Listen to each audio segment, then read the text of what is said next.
No, no, no, no, no, no, no, no! Gotta get back. Back to the past. Samurai Jack.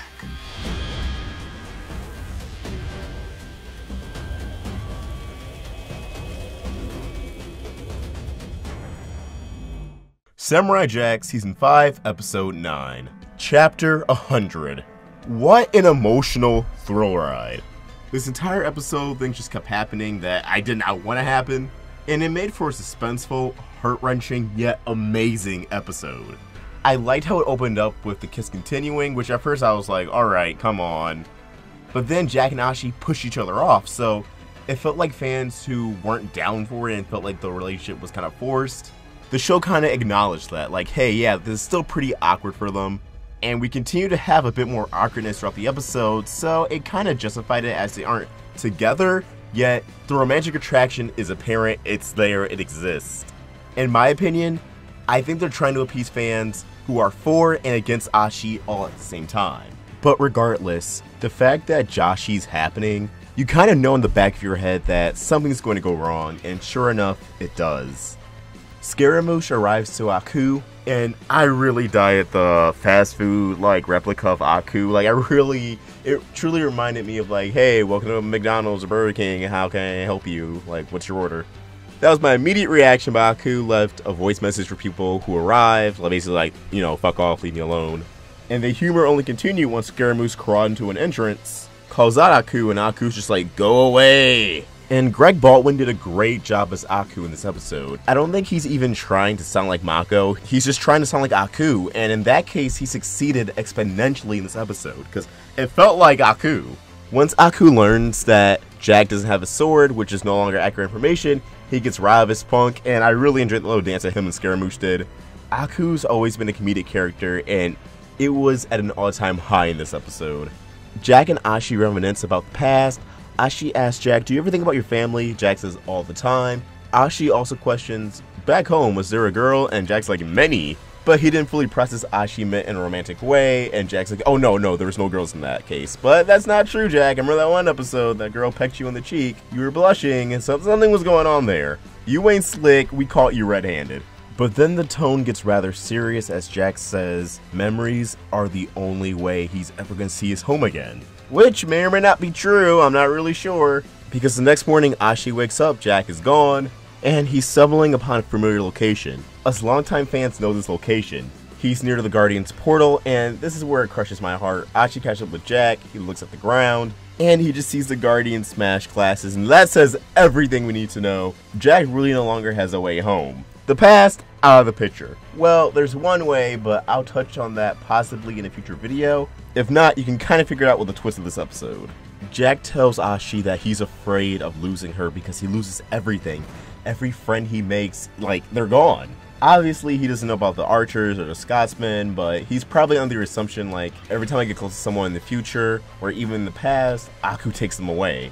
And he couldn't have shared that sentiment at a more perfect time because Aku is there, he's ready, he's all smug, he's like, so, the little birdie told me you don't have your sword. And I love that pose of Aku and Scaramouche next to each other. They would make such a great duo. But Jack pulls out a sword and Aku immediately kills Scaramouche. He just blows off his head. Which made me sad because I was hoping Aku would keep Scaramouche alive, so Scaramouche could be fighting the Scotsman and whoever else is in his army next episode, but it is what it is. Scaramouche, you lived a long life. Most of Aku's minions, they live like one episode. You had an entire 3. Good job, buddy. Good job. Jack does the iconic Aku and lunges after him, but of course he misses, as to be expected. I'm not sure why Jack would rush into that, as if like the last 50 years in the future taught him nothing. But Aku notices something. He says that he smells himself. And at that point, as the second Aku knew something was up, I knew exactly where they were going for, and it's revealed that Ashi literally is part Aku. A lot of people theorize that the daughters of Aku are literally the daughters of Aku, and I didn't want to believe it, but nope, Aku really is the father. And something else a lot of people theorize is that Aku could take full control of Ashi's body, and that happens in this episode. But now I'm curious, can Ashi do the same thing if she has enough willpower?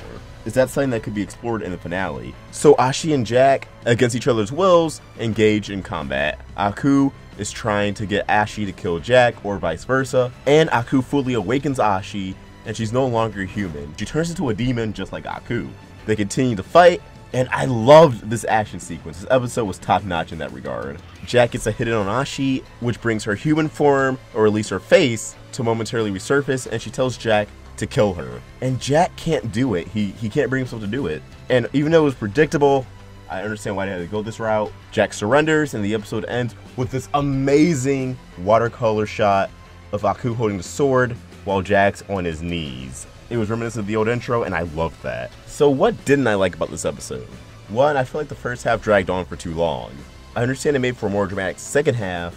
Do we really need 6 minutes of Jack and Ashi awkwardly making eye contact, Ashi seeing Jack butt naked taking a shower, and even though it gave us this humorous gif of Jack eating food, and the hilarious banter of how Ashi probably isn't a good cook, it still had me scratching my head like, can we move on with the episode already?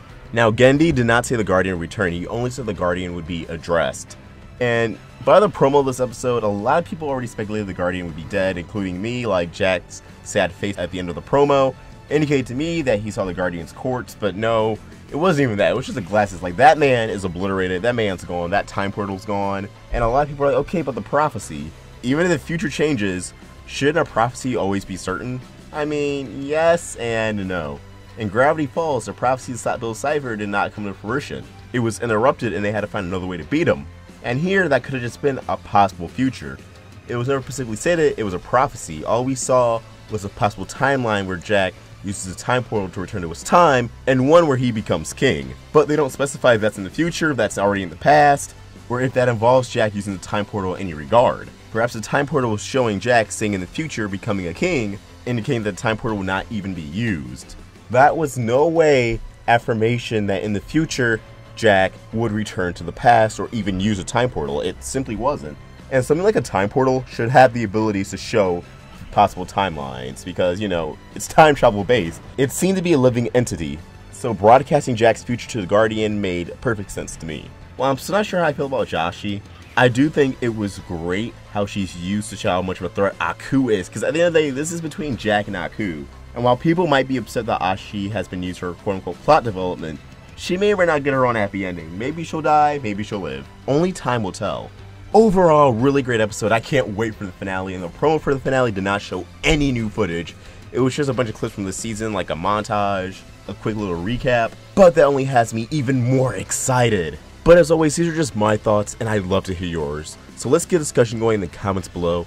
How did you feel about this episode? How did you feel about the Ashi twist? Really straightforward episode, but I still enjoyed it nonetheless. It was really great setup for the climactic finale. And as always, if you enjoyed this video, please like and subscribe to help us out. Follow us on social media, and if you're feeling generous, support us on Patreon. $1 can go a long way. And we're trying to get an office space. Links to everything in the description. Awestruck Vox, signing out. This video has been powered by Patreon. If you want to give us some more support, head to patreon.com/roundtablevids, become a patron, and get some awesome perks. Thanks for watching another video on the Roundtable. If you want to get more involved with our community and watch videos from Let's Talk with Tom, Voxbox, and more, click the video right here. Or if you want to get some more of the animation goodness, watch some Crystal Clear or Meaning Monday, click the video right here. And please, don't forget to subscribe.